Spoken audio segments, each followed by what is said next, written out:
to address the August gathering. Please welcome Honorable Prime Minister.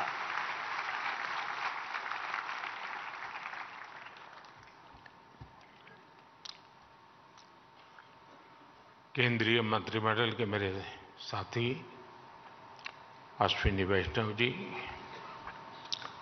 Rajiv Chandrashekhar ji,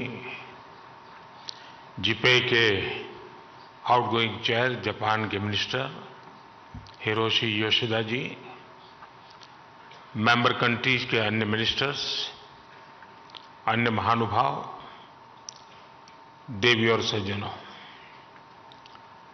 global partnership और artificial intelligence summit में मैं आप सभी का स्वागत करता हूं। मुझे खुशी है कि अगले साल भारत इस समिट की अध्यक्षता करने जा रहा है। ये समिट एक ऐसे समय हो रही है जब एआई को लेकर पूरी दुनिया में बहुत बड़ी डिबेट छिड़ी हुई है। इस डिबेट से पॉजिटिव और नेगेटिव हर प्रकार के एस्पेक्ट्स सामने आ रहे हैं। इसलिए इस समिट से जुड़े प्रत्येक देश पर बहुत बड़ा दायित्व है। बीते दिनों में मुझे अनेक पॉलिटिकल एंड इंडस्ट्री लीडर से मिलने का अवसर मिला है। मैंने उनसे मुलाकात में भी इस समिट की चर्चा की है। एआई के प्रभाव से वर्तमान और आने वाली पीढ़ियां कोई भी छूटी नहीं है। हमें बहुत सतर्कता के साथ, बहुत सावधानी के साथ आगे बढ़ना है। और इसलिए मैं समझता हूं इस समिट से निकले विचार, इस समिट से निकले सुझाव पूरी मानवता की जो मूलभूत मूल्य है उसकी रक्षा और उसको दिशा देने का काम करेंगे। फ्रेंड्स, आज भारत एआई टैलेंट और एआई से जुड़े न्यू आइडियाज का सबसे प्रमुख प्लेयर है। भारत के युवा tech experts, researchers AI limits को एक्सप्लोर कर रहे हैं। भारत में हम एक बहुत ही जोश से भरी हुई एआई इनोवेशन स्पिरिट देख रहे हैं। यहां आने से पहले मुझे एआई एक्सपो में जाने का अवसर मिला। आर्टिफिशियल इंटेलिजेंस कैसे जीवन बदल सकती है, ये हम इस एक्सपो में देख सकते हैं। युवा एआई इनिशिएटिव के तहत चुने गए युवाओं के आइडियाज को देखकर मुझे ज्यादा खुशी होना बहुत स्वाभाविक भी था। ये युवा टेक्नोलॉजी के द्वारा सामाजिक बदलाव लाने का प्रयास कर रहे हैं। भारत में एआई से जुड़े सॉल्यूशंस की चर्चा तो अब गांव-गांव तक पहुंच रही है। हाल ही में हमने एग्रीकल्चर में एआई चैटबॉट को लॉन्च किया। इससे किसानों को अपने एप्लीकेशन स्टेटस, पेमेंट डिटेल्स और गवर्नमेंट स्कीम्स से जुड़े अपडेट्स जानने में मदद मिलेगी। हम एआई की मदद से भारत में अपने हेल्थ सेक्टर को भी पूरी तरह से ट्रांसफॉर्म करने की दिशा में काम कर रहे हैं। सस्टेनेबल डेवलपमेंट गोल्स को हासिल करने में भी एआई अहम भूमिका निभा सकती है। फ्रेंड्स, भारत में हमारा विकास मंत्र है सबका साथ सबका विकास। हमने एआई फॉर ऑल की भावना से प्रेरित होकर सरकार की नीतियां और प्रोग्राम तैयार किए हैं। हमारा प्रयास है कि हम सोशल डेवलपमेंट और इंक्लूसिव ग्रोथ के लिए एआई की क्षमताओं का पूरा फायदा उठा सकें।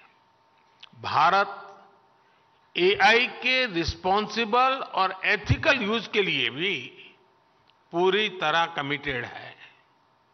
हमने national programme on artificial intelligence शुरू किया है। हम भारत में एआई मिशन भी लॉन्च करने जा रहे हैं। इस मिशन का लक्ष्य भारत में एआई कंप्यूट पावर की पर्याप्त क्षमता स्थापित करना है। इससे भारत के स्टार्टअप्स और इनोवेटर्स को और बेहतर सुविधाएं मिलेगी। इस मिशन के तहत एग्रीकल्चर, हेल्थ केयर, एजुकेशन जैसे सेक्टर्स में एआई एप्लीकेशंस को प्रमोट किया जाएगा। हम अपने इंडस्ट्रियल ट्रेनिंग इंस्टीट्यूट के माध्यम से एआई स्किल्स को टियर 2 और टियर 3 शहरों तक पहुंचा रहे हैं। हमारे पास नेशनल एआई पोर्टल है जो देश में आर्टिफिशियल इंटेलिजेंस इनिशिएटिव को बढ़ावा देता है। आपने ऐरावत इनिशिएटिव के बारे में भी सुना होगा। इस कॉमन प्लेटफॉर्म का उपयोग बहुत जल्द सभी रिसर्च लैब, इंडस्ट्री और स्टार्टअप कर सकेंगे। फ्रेंड्स, एआई के साथ हम एक नए युग में प्रवेश कर रहे हैं। आर्टिफिशियल इंटेलिजेंस का विस्तार टेक्नोलॉजी के टूल से भी कहीं ज्यादा है। एआई हमारे नए भविष्य को गढ़ने का सबसे बड़ा आधार बन रही है। एआई की एक बहुत बड़ी ताकत है लोगों को कनेक्ट करने की उसकी क्षमता। एआई के सही इस्तेमाल से सिर्फ देश की आर्थिक प्रगति ही सुनिश्चित नहीं होती, बल्कि ये समानता और सामाजिक न्याय को भी पक्का करता है। इसलिए एआई को अपने भविष्य के लिए अलग प्रकार के एआई की भी जरूरत पड़ेगी। यानी एआई को ऑल इंक्लूसिव बनाना पड़ेगा, ऑल आइडियाज को अपनाना पड़ेगा। एआई की डेवलपमेंट जर्नी जितनी ज्यादा इंक्लूसिव होगी, उसके परिणाम भी उतने ही ज्यादा इंक्लूसिव आएंगे। हमने देखा है कि पिछली शताब्दी में टेक्नोलॉजी तक अनइक्वल एक्सेस की वजह से समाज में मौजूद असमानताएं और बढ़ गई थी। अब इस तरह की गलती से हमें पूरी मानवता को बचाना है। हम जानते हैं कि टेक्नोलॉजी के साथ जब डेमोक्रेटिक वैल्यूज जुड़ जाती हैं तो वो इंक्लूजन की दिशा में मल्टीप्लायर के तौर पर काम करती है। इसलिए आर्टिफिशियल इंटेलिजेंस के भविष्य की दिशा भी ह्यूमन वैल्यूज पर, डेमोक्रेटिक वैल्यूज पर पूरी तरह निर्भर करेगी। आर्टिफिशियल इंटेलिजेंस हमारी एफिशिएंसी को बढ़ाने में मदद कर सकता है, लेकिन ये हम पर है कि हम इमोशंस की भी जगह बनाए रखें। आर्टिफिशियल इंटेलिजेंस हमारी इफेक्टिवनेस को बढ़ा सकती हैं, लेकिन ये हम पर है कि हम अपने एथिक्स को भी बनाए रखें। इस दिशा में ये मंच विभिन्न देशों के बीच सहयोग बढ़ाने में मदद कर सकता है। फ्रेंड्स, किसी भी सिस्टम को सस्टेनेबल बनाने के लिए उसे ट्रांसफॉर्मेटिव, ट्रांसपेरेंट और ट्रस्टेड बनाना पड़ता है। इसमें कोई संदेह नहीं कि एआई ट्रांसफॉर्मेटिव तो है ही, लेकिन ये हम पर है कि हम इसे ज्यादा से ज्यादा ट्रांसपेरेंट बनाएं। अगर हम इस्तेमाल हो रहे डेटा और एल्गोरिदम को ट्रांसपेरेंट और फ्री फ्रॉम बायस बना सके तो एक अच्छी शुरुआत होगी। हमें दुनिया भर के लोगों को यह यकीन दिलाना होगा कि एआई उनके लाभ के लिए है, उनके भले के लिए है। हमें दुनिया के विभिन्न देशों को यह भी विश्वास दिलाना होगा कि इस टेक्नोलॉजी की विकास यात्रा में किसी को भी पीछे नहीं छोड़ा जाएगा। एआई पर ट्रस्ट तब बढ़ेगा जब एआई से जुड़े एथिकल, इकोनॉमिक और सोशल कंसर्न्स पर ध्यान दिया जाए। उदाहरण के लिए, अगर अपस्किलिंग और रीस्किलिंग एआई के ग्रोथ कर्व का हिस्सा बन जाए तो युवा ये भरोसा कर पाएंगे कि एआई उनके भविष्य की बेहतरी के लिए है। अगर डेटा की सुरक्षा पर ध्यान दिया जाए तो लोग यकीन कर पाएंगे कि एआई उनकी प्राइवेसी में दखल दिए बिना विकास को आगे बढ़ाएगा। अगर ग्लोबल साउथ को यह पता होगा कि एआई के विकास में उनकी भी बड़ी भूमिका होगी तो वो इसे भविष्य के एक रास्ते के रूप में स्वीकार कर पाएंगे। फ्रेंड्स, एआई के अनेक पॉजिटिव पहलू हैं, लेकिन इससे जुड़ी नेगेटिव बातें भी उतनी ही चिंता का विषय है। एआई 21वीं सदी में विकास का सबसे बड़ा टूल बन सकता है और 21वीं सदी को तबाह करने में भी सबसे बड़ी भूमिका निभा भी सकता है। डीप फेक का चैलेंज आज पूरी दुनिया के सामने है।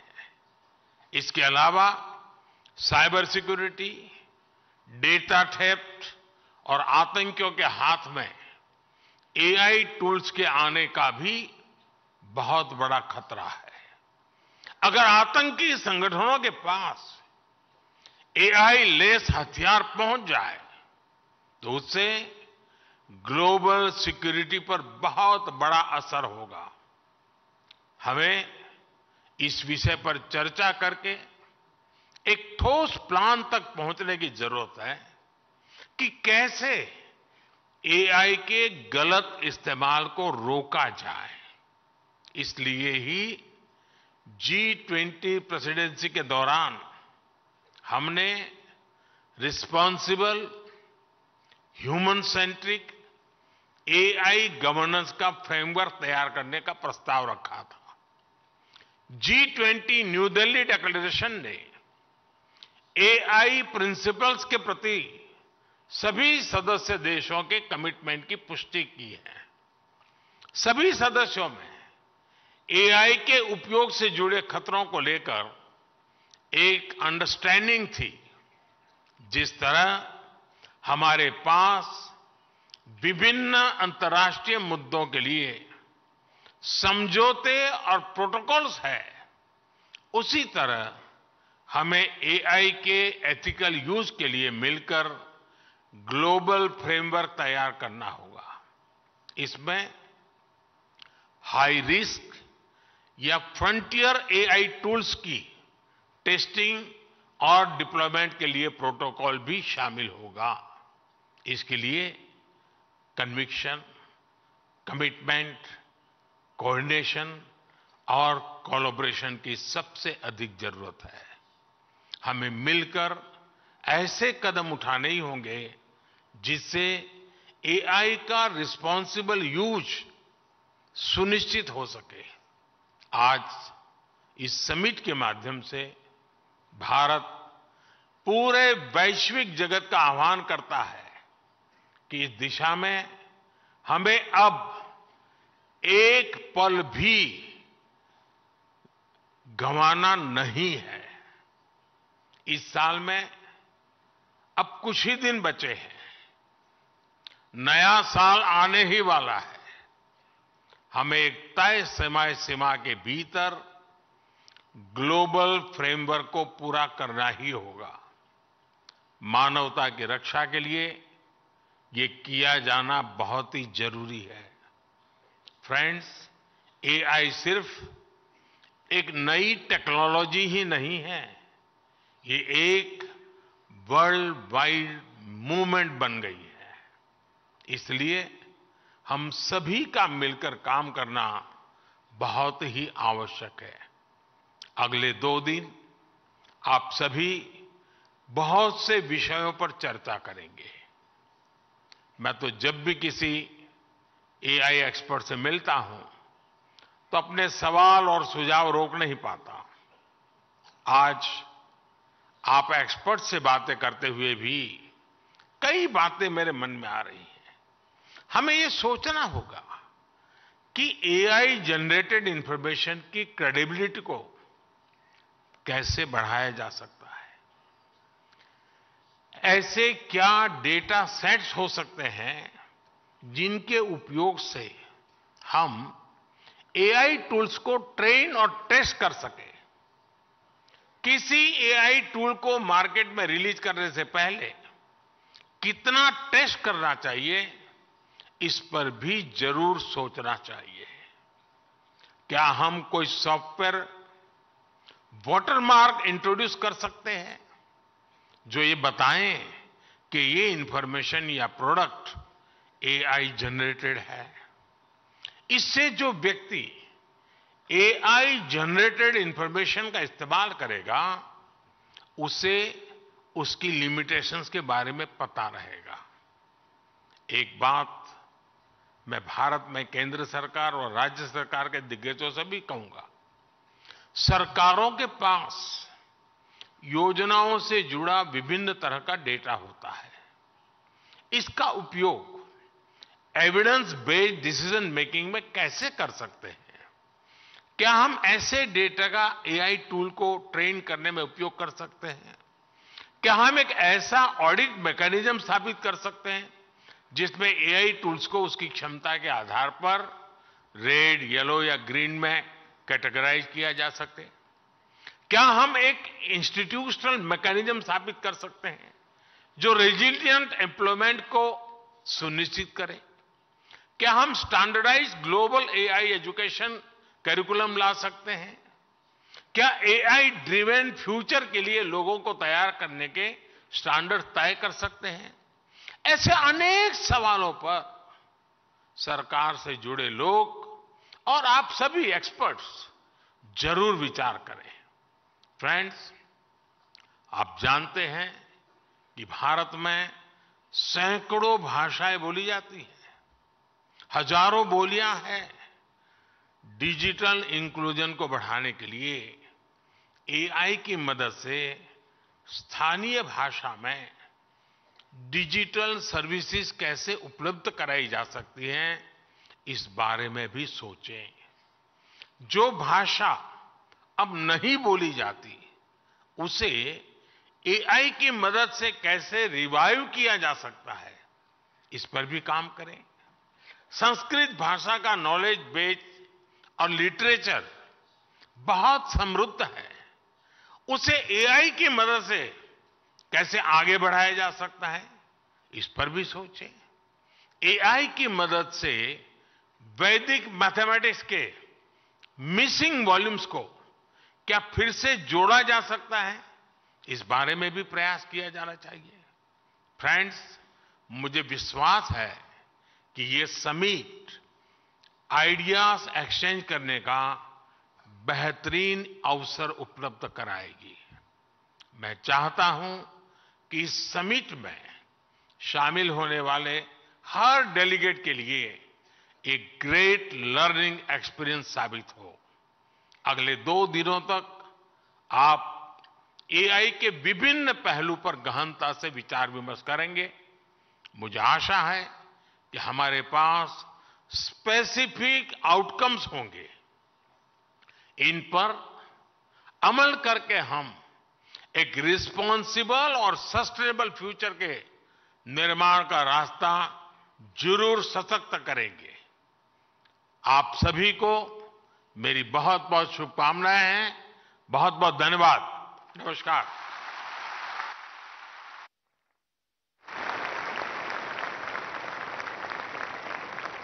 Honorable Prime Minister, thank you very much for your insightful address, for your guiding words.